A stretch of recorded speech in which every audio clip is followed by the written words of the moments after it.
welcome to Next Gen Money Talks. My name is Mark Dooley. Today's gonna be a little bit different. We're not gonna talk so much about money. We will talk about money or apply it to money. But this past week, I came across a client that said something that really struck me. And they said, "I hate to lose more than I love to win." And we see athletes. We say, I think Larry Bird was probably one of the first ones that I heard say this. And I kind of asked, I said, "What does that mean to you? What does that look like when it comes to money?" And they just said, like, I feel way worse getting my credit card out and having to swipe it than I do having money in the bank. And it's such an emotional difference when we're talking about this when it comes to the world of money. And I want to start just by going through what does this look like as far as like our emotions are concerned for hating to lose. I played sports when I was in high school. I played football, and I remember like that drive to win, that desire to win. But I also remember when we lost, like I was on a very high performance team, and like seeing these 16, 17, 18-year-old guys just break down in tears in the bus driving back when we lost the game. It mattered so much. Like we had such a culture of excellence that we wanted to win no matter what on there. It's different. It's a different feeling.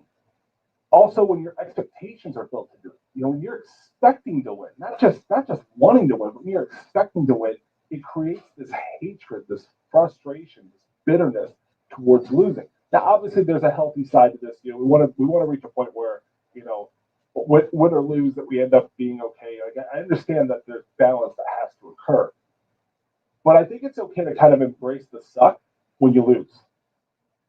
When you were expecting something to come through and it doesn't happen for you, you wanted to get that promotion, you didn't get it. You want to land a big client, you didn't land it. Whatever it is. When it comes to our kids, sometimes we live vicariously through our kids, and our kids suffer a loss. They break up with somebody, or they don't get into the college they want to get into. It's okay to go, wow, that sucked. I don't want it to suck anymore, and I don't like that it sucked. And I think this is the attitude of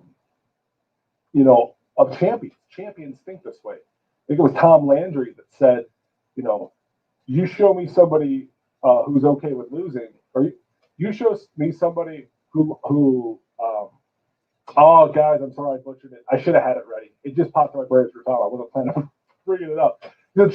Show me somebody who's okay with losing, and I'm going to show you an effing loser.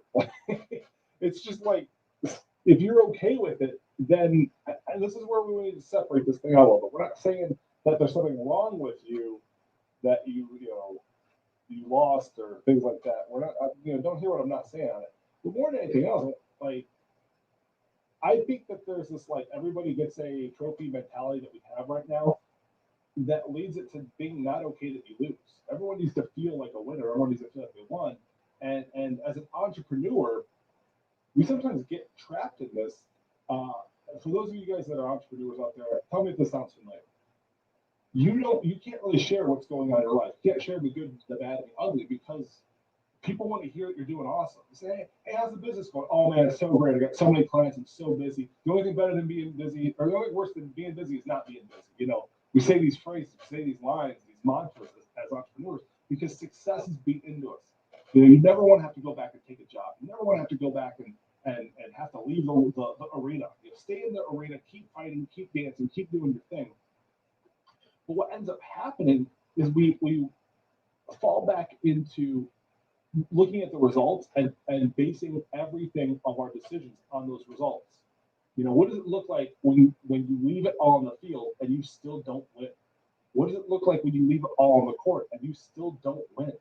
And it happens in life. How do you pick yourself back up? How do you go do it again? And if you're at a job, there's always tomorrow. If you own a business, there's always another business. There's always another thing that's going on there. Athletes are a little bit different because they have a very defined clock. Like Father Time waits for no one. Maybe Tom Brady's the one exception to this. Regardless of how you feel about Tom Brady, he's been able to outlast many athletes out there. Guys, this is a different mentality that I know it took a while for me to switch in my brain from just wanting to win to hating to lose. And it's the difference of look, I want to win. I want to help. I really, and that's my heart. I want to help as many people as possible. I want to do as much as possible. So when things happen, people, you go with a different company, or something happens and you don't land the client, you don't get the job, something happens in your life. That is a moment of pain and frustration that I used to just ignore. I used to be like, oh, you know what? I'm too good to be acting this way. I've got to maintain my success mindset. I gotta do that. And what I've learned is hating to lose doesn't mean you don't embrace the suck. And that's probably a phrase for me for the month of May is learning to embrace the suck. Like things are sucking, things are not good. I was on a call this morning. We were talking about people who hate their jobs and where it's at. Like, look, sometimes life just sucks. It's not designed to be fair. It's not designed to be happy, go lucky, and everything's good. It's designed sometimes to not balance in your favor. I choose to believe that it's all going to be all right in the end, and if it's not all right yet, you just haven't reached the end. It's not the end of the story.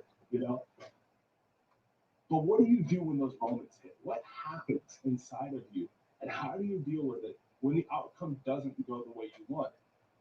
And what I've found over the last couple of years is there's this strange balance that has to occur between gratitude and ambition. I want to be grateful for the things I have in my life, but I want to be ambitious to go achieve more. I want to win. I want to win big. I want to love winning, but I also want to hate to lose. I got to know how to balance.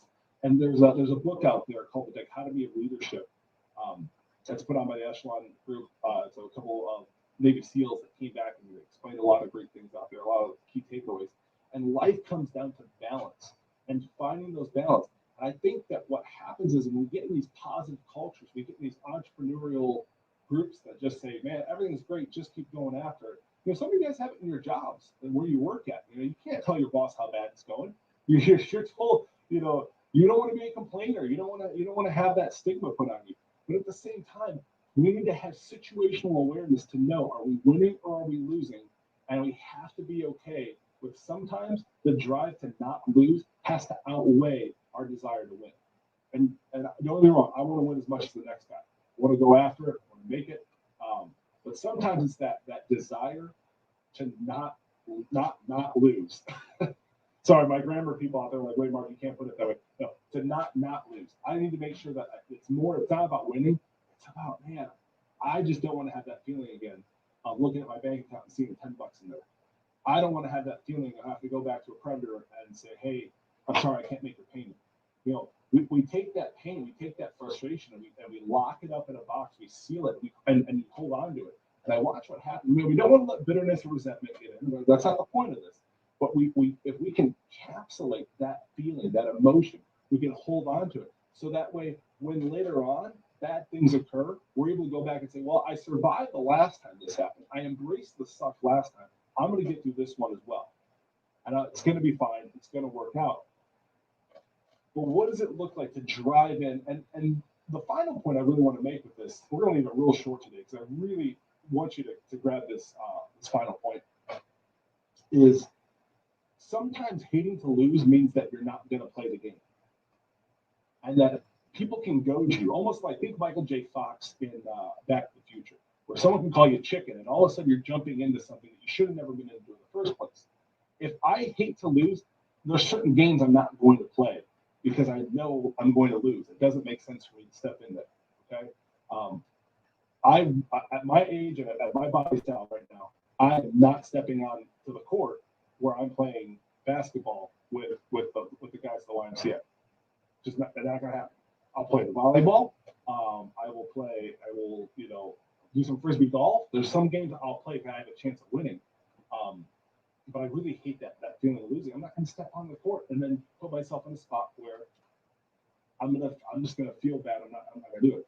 That's a small version of it. The bigger version of it is there's some business opportunities in life that I pass on. That people ask me, well, why didn't you take that job? Why didn't you take that? Why didn't you bring that client on? I said, no, hey, I know how that one's gonna play out. Either A, I can't swim in that league. I know that, and it's not a lack of confidence. It's from experience. Enough time. If you're a skier and you see the black diamond and you know you're not a black diamond, you know you shouldn't be on that slope.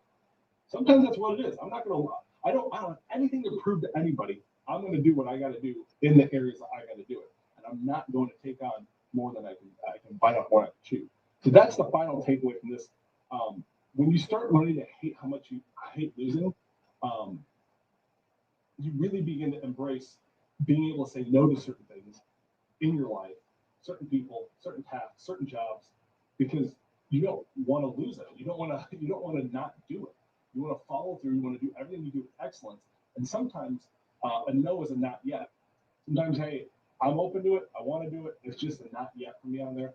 And because of that, I'm going to back off on it. I'm not going to do it right now. So, very, very unique things out there when it comes to hating to lose. It's very, very, very overused, and it's done in a very shameful, guilt way. That's not the point of it, and I feel like it's been, kind of exploited in that way. Hating to lose ends up making you understand what your limits are. They set up boundaries and help you become even more successful.